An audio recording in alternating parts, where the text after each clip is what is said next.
Confess and be free. 1 John 1:9. If we confess our sins, He is faithful and just.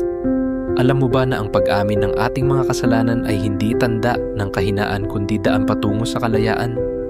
Madalas kasi, takot tayong aminin ang ating mga pagkakamali sa tao at lalo na kay Jesus.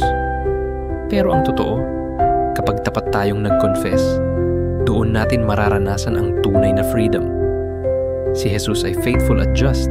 Ibig sabihin, kapag inamin natin ang ating mga kasalanan, patatawarin niya tayo at lilinisin mula sa lahat ng kasalanan. Hindi niya tayo huhusgahan o itatakwil. Sa halip, bibigyan niya tayo ng bagong simula. Ang repentance ay hindi tungkol sa guilt, kundi tungkol sa grace. Kung may dinadala kang guilt ngayon, huwag mo nang patagalin pa. Aminin mo kay Jesus.